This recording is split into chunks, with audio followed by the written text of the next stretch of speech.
O caminho do Senhor é perfeito e a sua palavra é poderosa. Ele é contigo, vai dar tudo certo. Josué 7. Mas o povo de Israel violou a lei da santa condenação. Acã, filho de Carme, filho de Zabdi, filho de Zerá, da tribo de Judá, apropriou-se de algumas coisas condenadas e o Eterno ficou furioso com o povo de Israel. Josué enviou homens desde Jericó até Ai, a ruína, cidade próxima de Bet-Avém, a leste de Betel. Ele os instruiu: façam reconhecimento da terra. Os homens partiram para espionar a terra. Eles retornaram e relataram a Josué: não se preocupem em enviar muita gente. Bastam 2 ou 3 mil homens para derrotar Ai. Não desgaste o exército inteiro, porque não há tantas pessoas ali. Então cerca de 3 mil homens foram atacar a cidade, mas eles tiveram de fugir derrotados pelos homens de Ai. Os soldados de Ai mataram 36 israelitas. Eles os perseguiram desde a entrada da cidade até as pedreiras, matando-os na descida. O povo ficou chocado e perdeu o ânimo. Josué rasgou a própria roupa e prostrou-se com o rosto em terra diante da arca do Eterno. Ele e os líderes jogaram terra sobre a cabeça e ficaram prostrados até a tarde. Josué clamava: Ah, Senhor Eterno, por que fizeste esse povo atravessar o Jordão? Foi para nos tornar vítima dos amorreus? Foi para nos aniquilar? Por que não ficamos do outro lado do Jordão? Ah, Senhor, o que vou dizer depois de Israel ter fugido do inimigo?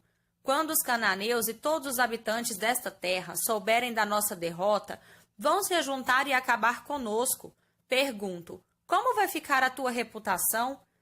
O Eterno respondeu a Josué: levante-se, porque você está rastejando. Israel pecou. Eles quebraram a aliança que fiz com eles e se apropriaram de coisas condenadas. Eles as roubaram e esconderam junto com os seus pertences. O povo de Israel não poderá mais encarar seus inimigos. Eles mesmos se tornaram presa do inimigo. Não vou apoiar vocês até que se livrem das coisas condenadas. Não perca tempo. Purifique o povo e diga a eles: preparem-se para amanhã. Purifiquem-se, pois o Eterno, o Deus de Israel, diz: há coisas condenadas no acampamento. Vocês não conseguirão enfrentar os inimigos enquanto não se livrarem delas. Logo de manhã, vocês serão convocados por tribos. A tribo que o Eterno apontar se apresentará um clã por vez. O clã que o Eterno apontar se apresentará, uma família por vez. A família que o Eterno apontar se apresentará um homem por vez.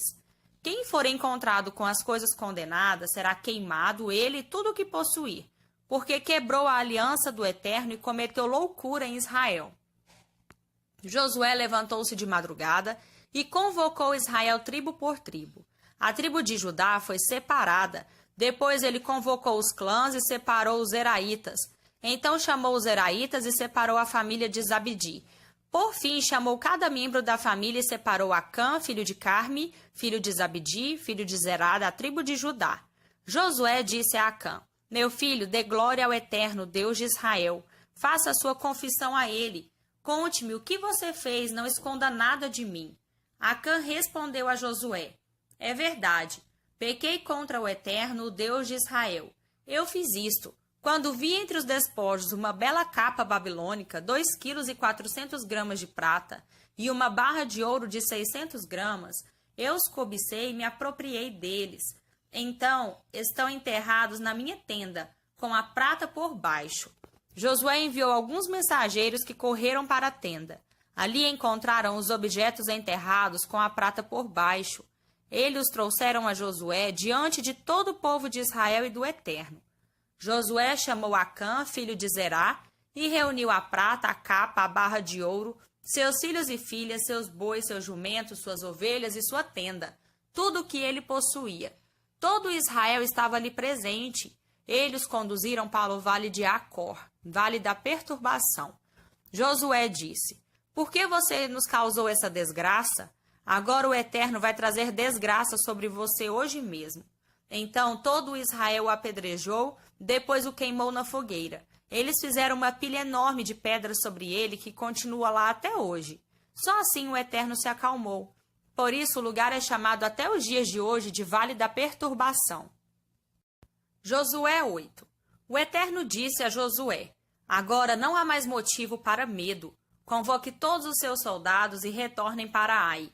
Vou entregar o rei de Ai, seu povo, sua cidade e sua terra nas mãos de vocês. Façam à cidade de Ai e ao seu rei o mesmo que você fez a Jericó e seu rei. Mas dessa vez vocês poderão saquear os bens e o gado. Aproveitem, armem uma emboscada atrás da cidade. Josué e todo o povo se prepararam para marchar contra Ai. Josué escolheu a 30.000 homens valentes, todos guerreiros, e os enviou à noite com a seguinte ordem: Atenção! Armem uma emboscada atrás da cidade. Cheguem o mais perto que puderem. Estejam alertas. Eu e os soldados que estiverem comigo nos aproximaremos da cidade pela frente. Quando eles saírem para nos atacar, como fizeram antes, nós fugiremos.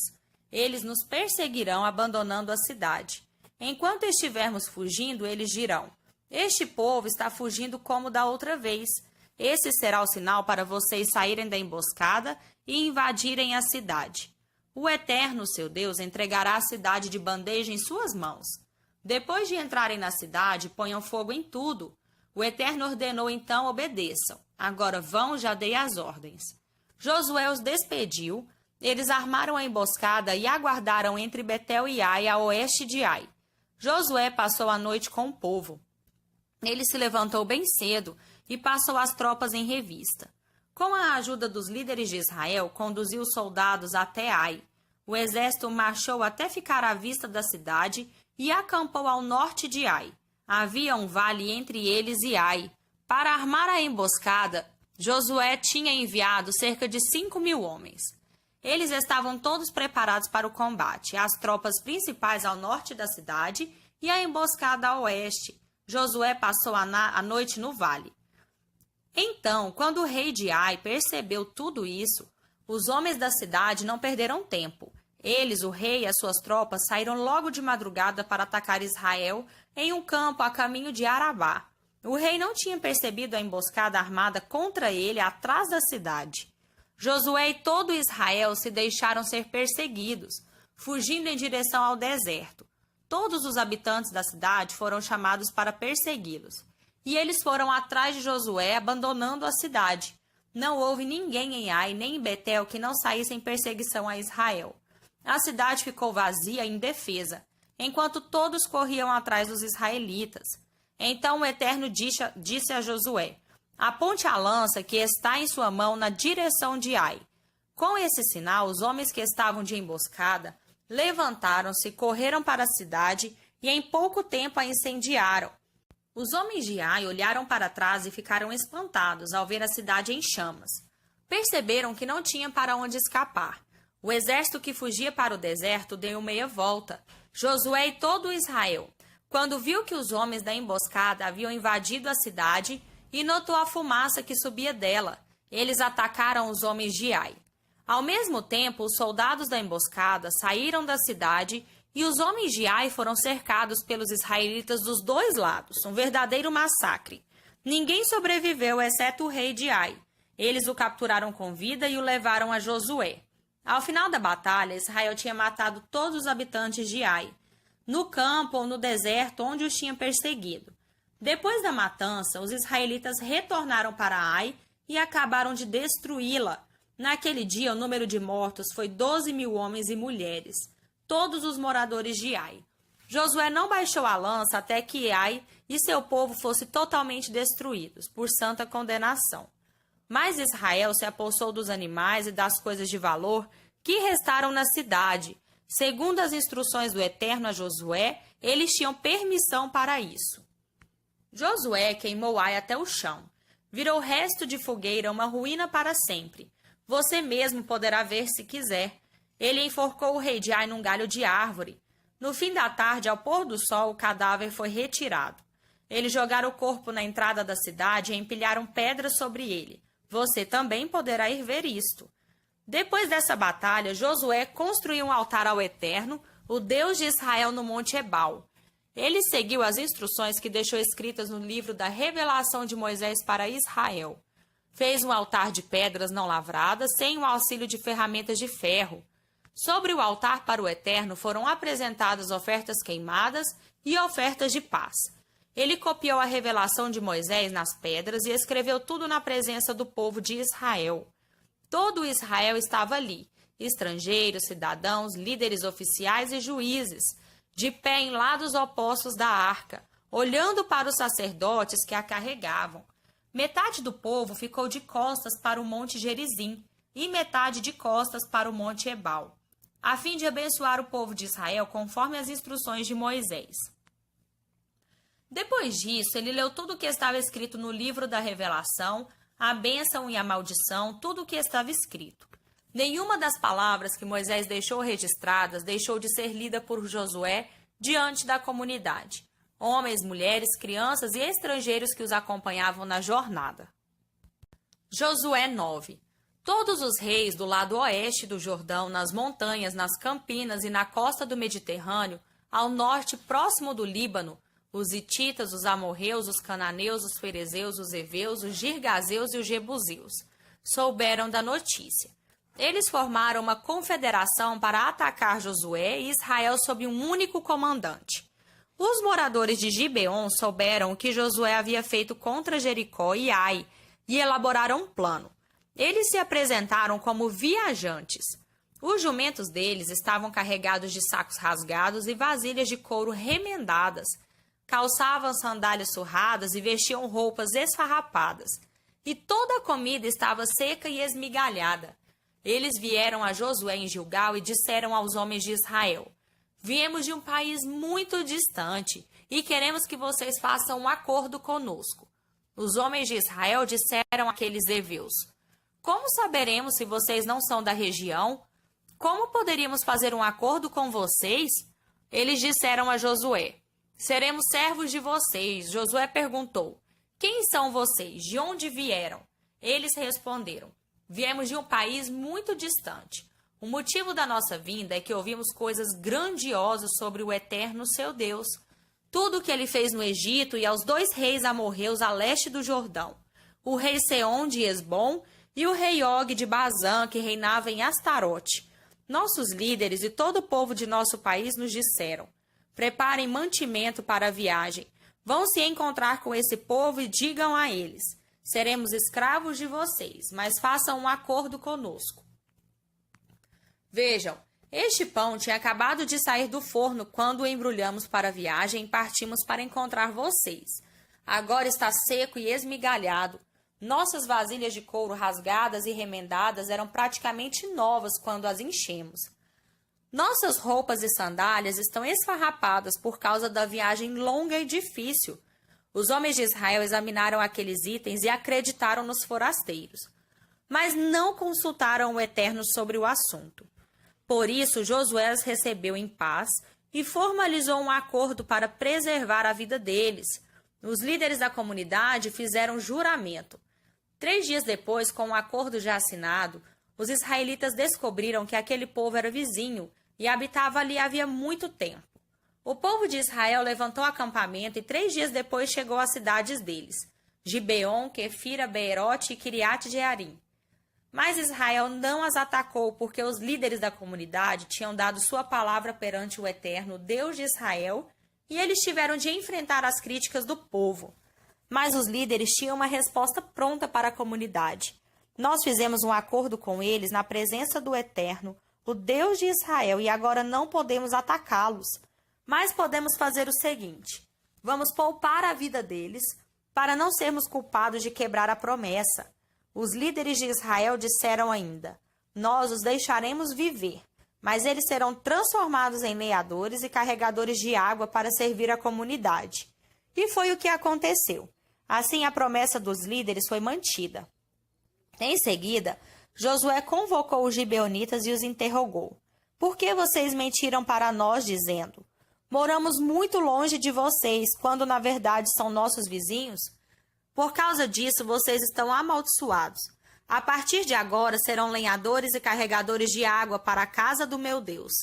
Eles responderam a Josué: tivemos a informação clara e contundente de que o Eterno, seu Deus, determinou por meio de Moisés dar a seu povo toda esta terra e destruir todo ser vivente.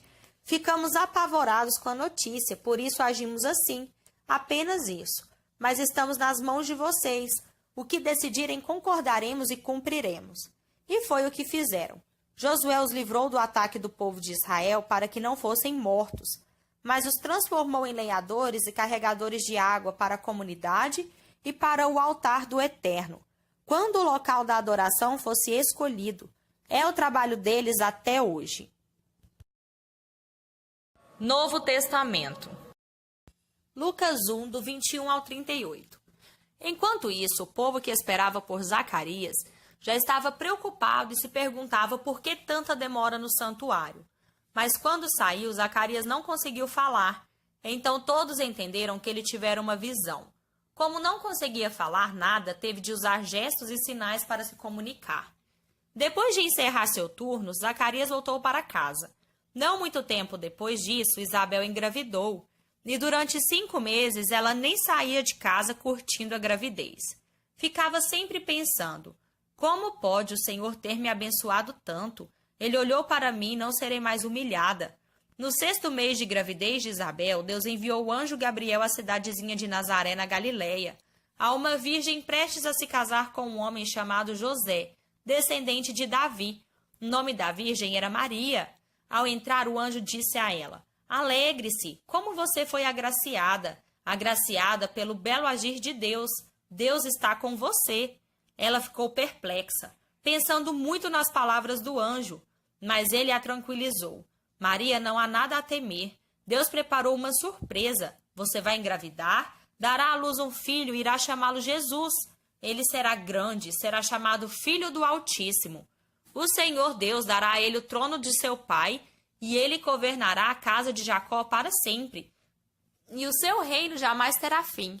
Maria perguntou ao anjo: mas como, se sou virgem? O anjo respondeu: o Espírito Santo virá sobre você.